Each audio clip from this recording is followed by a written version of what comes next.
Live from the National News Studio, Sri Lanka.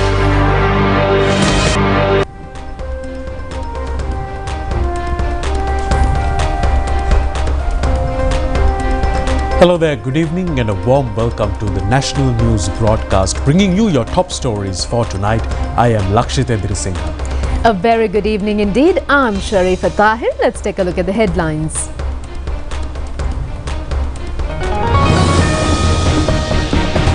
An export income target of $36 billion by 2030. Raids against rice mafia to be continued by the Consumer Affairs Authority. Air Vice Marshal Vasu Bandhu Edirisinghe appointed new Air Force commander. The Calypso train journey attracts tourists. A special traffic plan in Columbo city for the rehearsals of the Independence Day celebrations. Mahavi Renaissance Week begins. Yoshitha Rajapaksa released on bail, a ban on foreign travel. Indictment against the impeached South Korean president.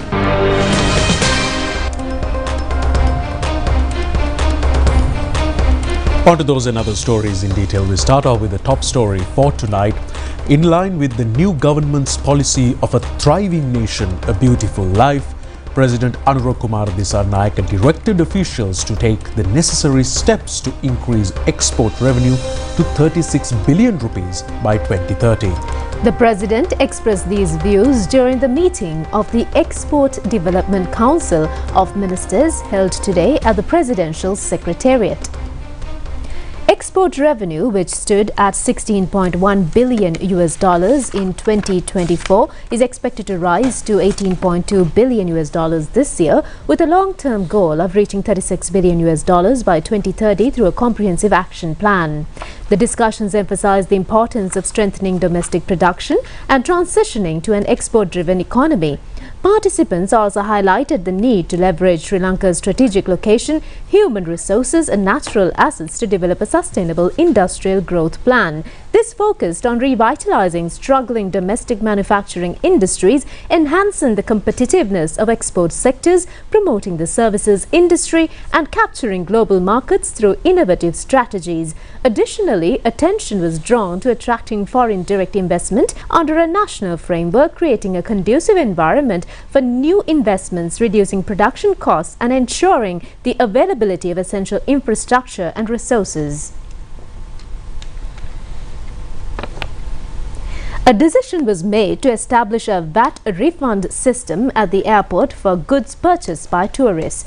To address delays and inefficiencies in the inspection of export products, plans have been made to replace the manual system with an automated scanning system that complies with international standards. This system will be installed at the Katunayaka airport with funding allocated by the Ministry of Industries.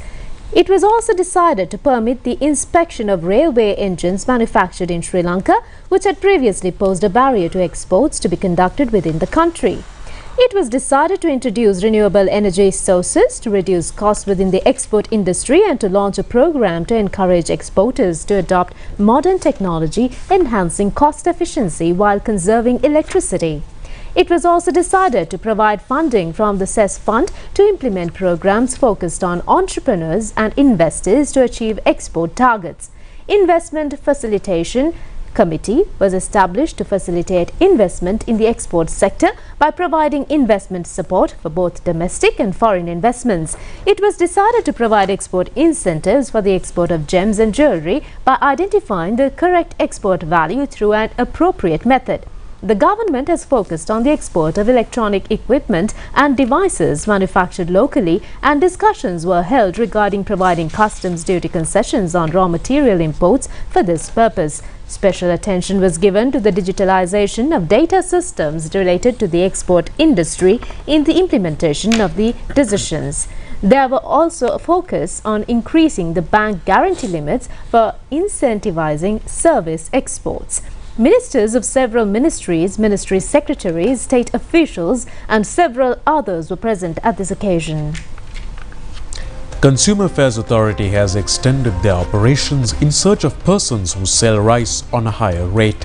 Steps have also been taken to file court cases against the concerned shop owners and to sell rice which were to be sold on a higher rate by them to the consumers under their supervision.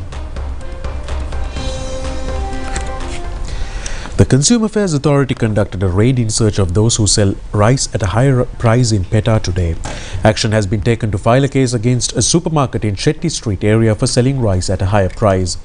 A shop at Hittati area in Matara has been raided which sold rice at a higher price than the controlled price following a complaint made to the Consumer Affairs Authority in Matara.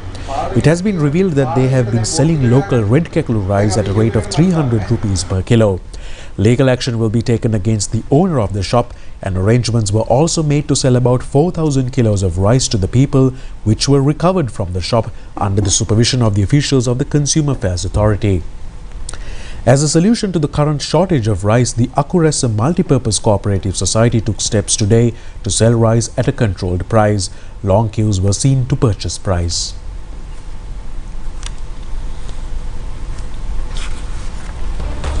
Air Vice Marshal Vasubandhu Singha has been appointed as the new commander of the Sri Lanka Air Force by President Anurakkumara Dissanayake.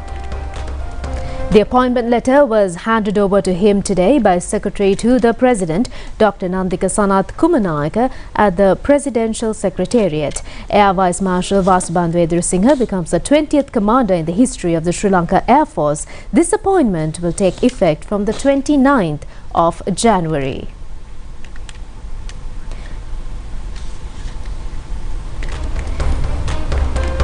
A great appreciation has been received from locals as well as foreign tourists for the Calypso train journey which travels from Bandaravalla, Alla to Demodara. Those tourists who visit Bandaravalla and Alla areas show a liking towards this journey. The passengers get an opportunity to enjoy the train journey while listening to Calypso music and getting the pleasure of the wonderful surroundings. Local and foreign tourists are fond of taking photographs of the area, including the 9-house bridge. Although the journey is short, the pleasure derived from it is described as unforgettable according to the tourists. The train, which consists of a restaurant, earns a considerable income to the Department of Railways. Sri Lanka Railways has also taken steps to add several new trains from the 31st of this month. The trains will be operating in long journeys and for the development of tourism industry. Train services from Columbo Fort to Kankisanture from the 31st of this month and from Kankisanture to Columbo Fort from the 1st of February. A night mail would also be added daily to the schedule of train services. The train will start from Columbo Fort at 8 p.m. and will reach Kankisanture by 4:35 a.m. starting from Kankisanture again at 8 p.m. The train has been scheduled to reach Colombo at 4:40 in the morning. There has been a great demand for the train journey in the upcountry railway line since it has become extremely popular and attractive among the foreign tourists. Accordingly, steps have also been taken to add new trains to the upcountry train service. An additional service to the Alla Odyssey Colombo train will be in operation from Colombo to Badulla starting from the 10th of February every Monday. It has also been scheduled to return to Colombo every Tuesdays commencing on the 11th of February. Another new train will be added on all weekends starting from the 1st of February from Kandy to Demodara named Alla Odyssey Kandy. It will leave Kandy at 9:45 a.m. and will be reaching Demodara by 5:22 in the evening and will start the return journey at 6 a.m. from Demodara and will reach Kandy at 12:05 midnight. Sri Lanka and the Netherlands are currently working on many areas, including agriculture, to enhance bilateral relations. The Agricultural Councillor to the Netherlands Embassy in India and Sri Lanka, Michael van Erkel, is currently touring Sri Lanka with the aim of searching new areas to expand ties. Today, we are joined by Mr. Michael in our new studio to speak more on this subject. Mr. Michael, we'd like to welcome you to the National News Studio, and to start off this discussion, we'd like to ask you to present an overview of the agricultural industry in the Kingdom of Netherlands. Well, thank you for having me. The Netherlands the national agricultural industry is very strong. We are actually the second exporter in the world after the US of agricultural products, which is of course amazing for a country smaller than Sri Lanka with a population smaller than Sri Lanka again. We're very strong in the dairy sector, the poultry sector, the vegetables, the protected cultivation. So it's a very strong sector that we are working on. Vegetables, as I said, we are strong importers of course, but still with an export of about 130 billion euros last year, we are the strongest partner after the US. Definitely inspiring for Sri Lanka, as well as Sri Lanka is a country which focuses a lot on agriculture. So we'd also like to ask you about the key areas of interest of the Kingdom of the Netherlands towards the Sri Lankan agriculture sector. Yeah. Well, as far as the agricultural sectors are concerned here in Sri Lanka, we've been working on in the past on the poultry sector, offering technical assistance in the dairy management sector. We have been recently working on agroforestry.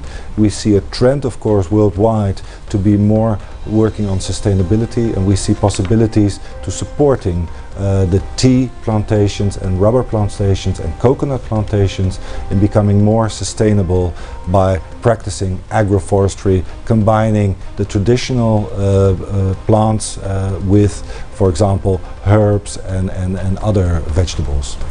And Mr. Urkel, finally, what are the other recent activities conducted by the Dutch Embassy in Sri Lanka with regards to export development between the two nations? Well, we see, of course, good opportunities for export from Sri Lanka, and we would like to invite also Sri Lankan companies to come to the Netherlands.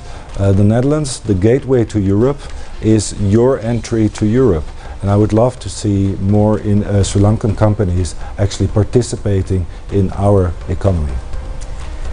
Thank you very much for joining today's discussion. The Agricultural Councillor to the Netherlands Embassy in Sri Lanka and India, Michael von Urkel. Thank you very much once again for joining with us for this discussion.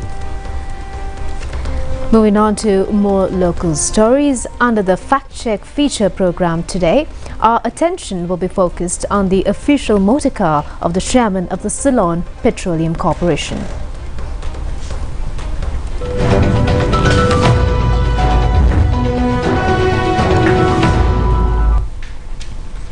It was published in the social media that the chairman of the Ceylon Petroleum Corporation has decided to sell his official vehicle BMW 7 Series and to purchase 2 luxury buses for the transport of employees. We inquired the chairman of the Ceylon Petroleum Corporation whether this is true. Chairman of the Ceylon Petroleum Corporation, DJASDS, Rajakaruna, said that this vehicle runs about 4 kilometers per a litre of fuel. 800,000 rupees is annually the cost for the insurance policy.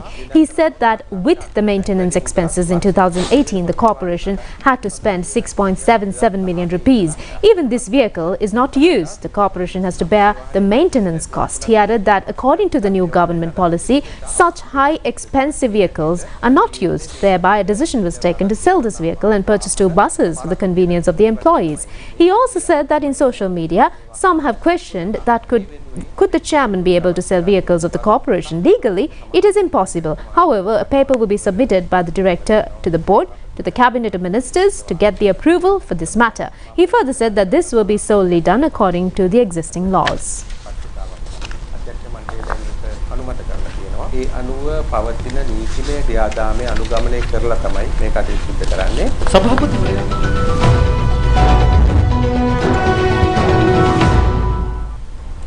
The Columbo Traffic Division said today that a special traffic plan will be implemented in Columbo from January 29 to February 2nd between 6 a.m. and 12 noon in connection with the rehearsals for the 77th National Independence Day celebrations.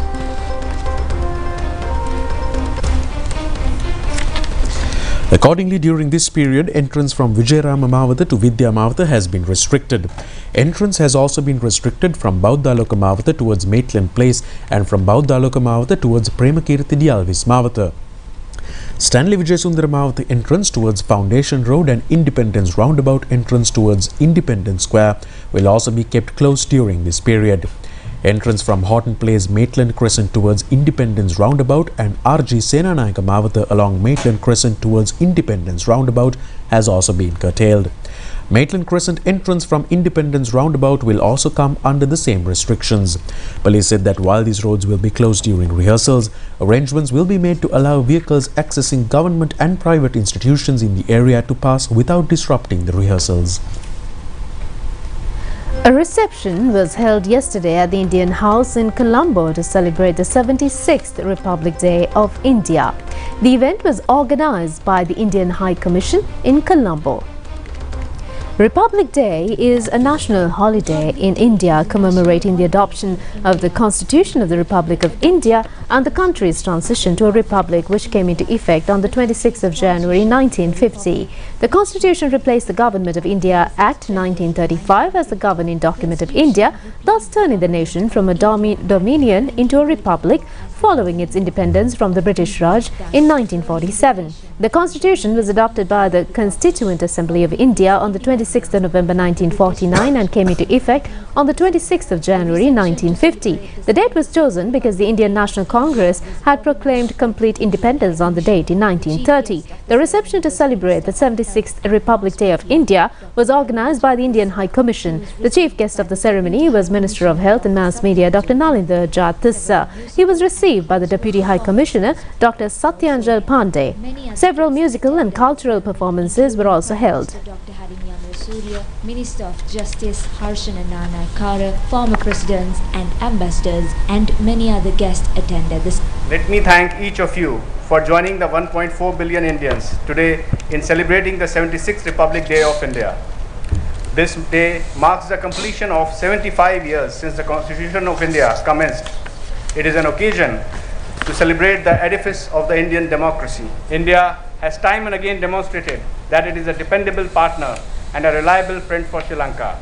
Whether it is a natural disaster, mishaps at sea, the COVID pandemic, or the recent economic crisis, India has come to Sri Lanka's assistance always as the first responder. Our support has been timely, quick and unconditional. India, as the co-chair of the Official Creditors Committee, remains involved in financial stabilization effort for Sri Lanka through its engagement with the IMF. In addition to the ongoing debt restructuring, India has created additional fiscal headroom for Sri Lanka by converting $100 million worth of development debt assistance to grants. As Sri Lanka turns a corner from economic recovery to growth, our leadership has indicated a strategic shift from debt-driven models towards investment-led partnership across different sectors. This is a major highlight of the joint statement agreed upon by Prime Minister Shri Narendra Modi and President His Excellency Anurag Kumar Dissanayake during the latter's visit to India in December 2024.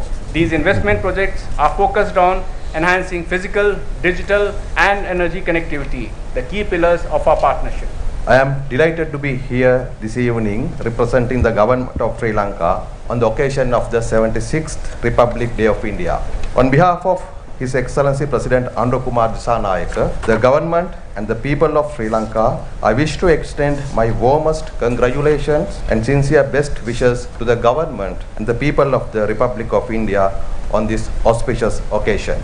The bonds between Sri Lanka and India are based on age-old civilizational links and geographical proximity. They are defined by mutual respect, cooperation and a shared interest.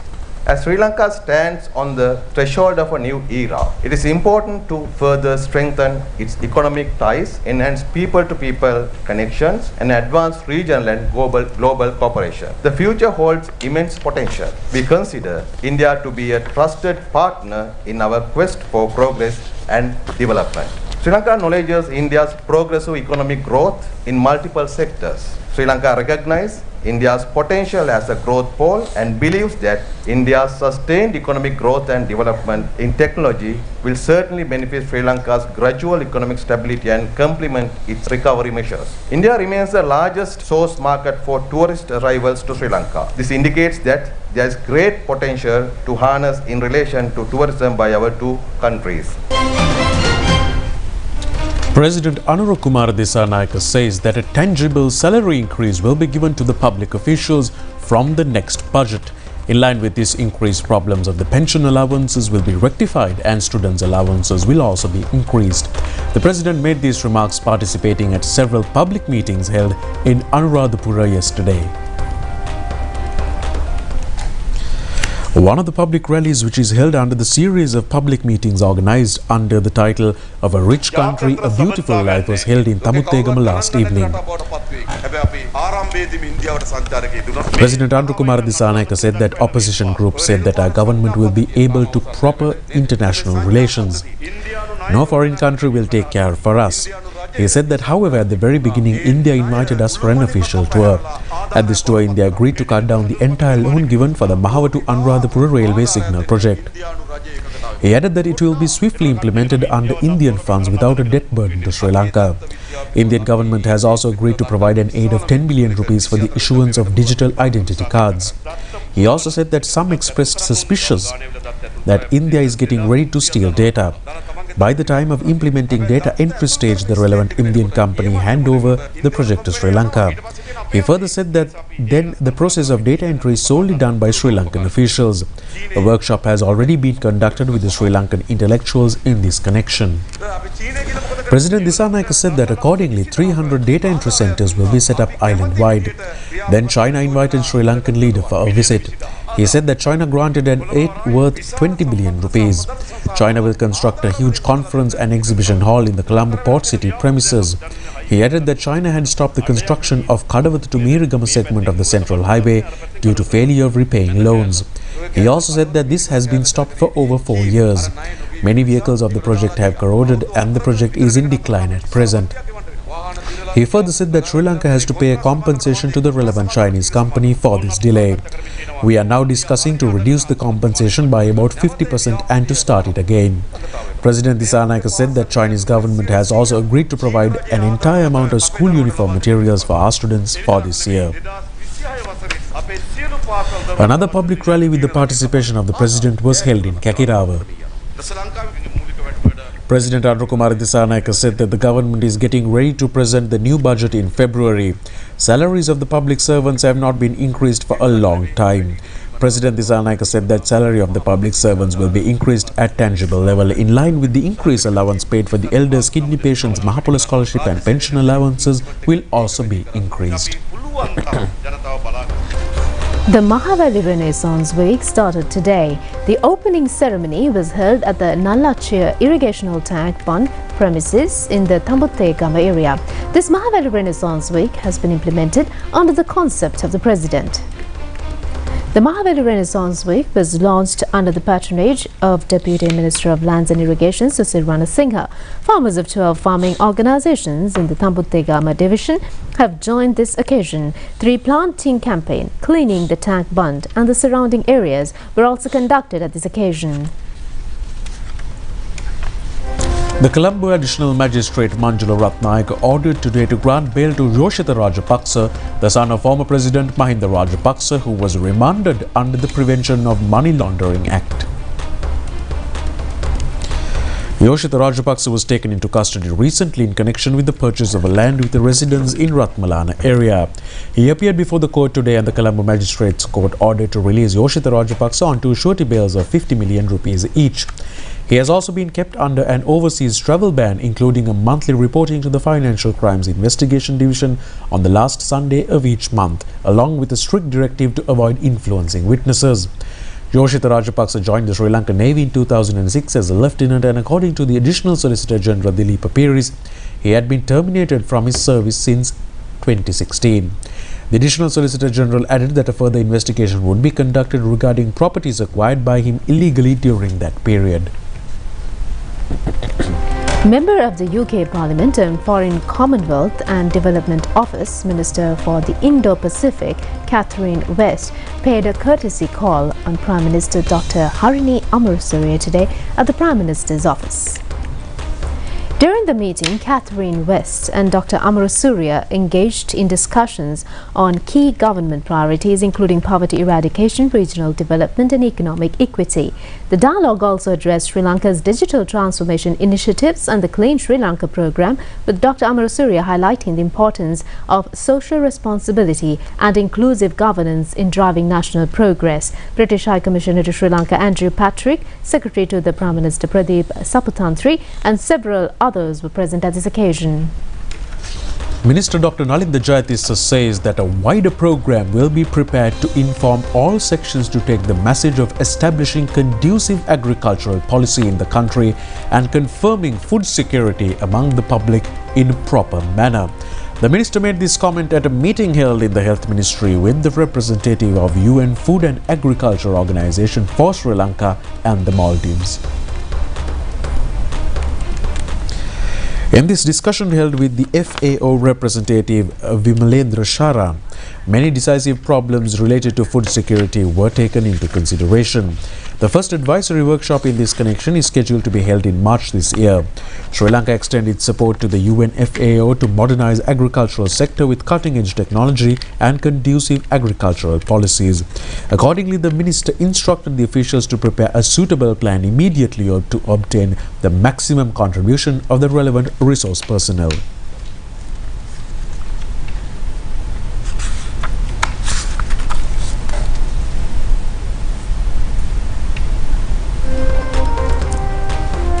Well, that's it on local stories. We'll be back with news overseas.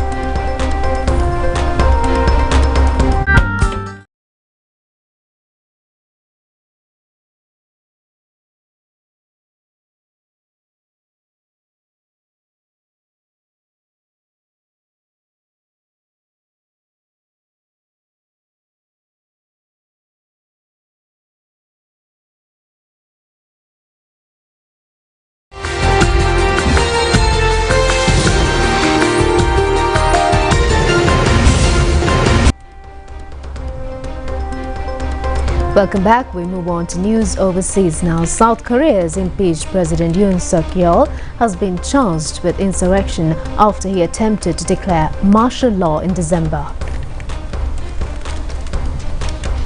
President Yoon Suk-yeol's legal team criticized the indictment and pledged to expose any illegalities in the investigation. The indictment comes after a court in Seoul rejected a request to extend Yoon's detention last Saturday, which meant prosecutors had to make a decision on whether to charge or release him before today. President Yoon is set to stand trial along with his former defense minister and senior military commanders who are accused of helping him plan and carry out the attempt to seize total power. In South Korea, insurrection is punishable by life imprisoned or death. However, the latter is unlikely given that the country has not carried out any executions in decades.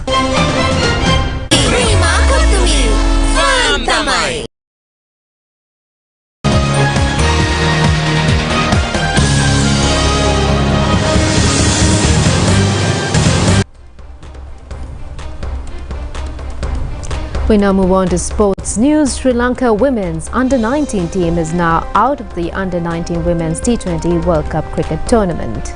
Since the match between Sri Lanka and Scotland was abandoned due to rain, the Sri Lankan team had to leave the tournament with a match remaining in the Super 6 round of the tournament.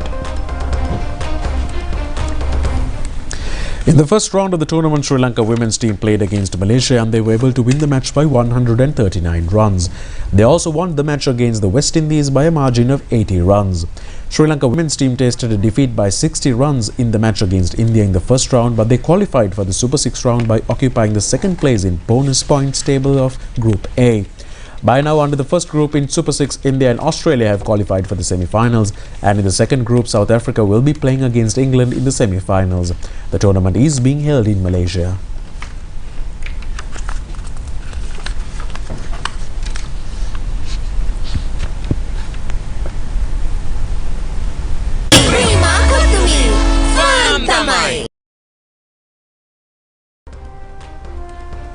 And with that, we wrap up tonight's news bulletin. Do join us tomorrow for more of the very latest. Until then, good night. Good night.